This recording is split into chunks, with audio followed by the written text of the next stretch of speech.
Could we pivot to a topic that I know you find sort of laborious at this point? That's a good word. Which is Bitcoin. Yeah. This ETF was approved just about a week ago now, and I think a lot of people are trying to understand what it ultimately means. Yeah. JPMorgan, I imagine if you were a client of JPMorgan, you could call your broker and say, "Get me some of this ETF." Mm-hmm.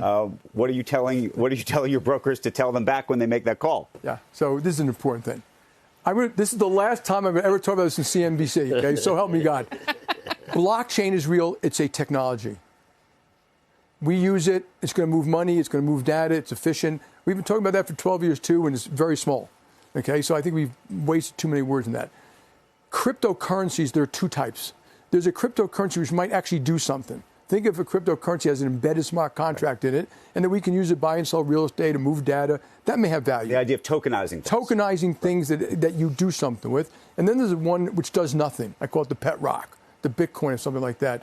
And so on the Bitcoin, there's, first of all, and I'm not trying to make a joke here. There are use cases, AML, fraud, anti-money laundering, tax avoidance, sex trafficking.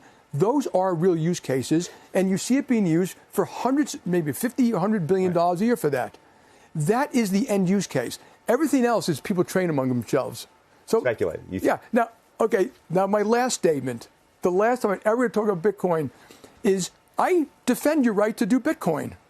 I think, it's okay. I don't want to tell you what to do. So my personal advice is don't get involved, but I don't want to tell any one of you what to do. It's a free country. What do you make of BlackRock? What do you make of the other firms, the BlackRocks of the world that obviously, and Larry Fink changed his view of this, obviously. Yeah. And maybe he changed his view because you think he genuinely believes in Bitcoin or believed it because he thinks that there's a marketplace for it and he wants to be part of that market. But what do you think of there's about a dozen big financial companies, Fidelity included. Number one, I don't care. So just please stop talking about this shit. And I don't know what he would say about blockchain versus currencies that do something versus Bitcoin that does nothing. It may be not different than me. But, this is what makes a market. People have opinions. This is the last time I'm ever going to state my opinion.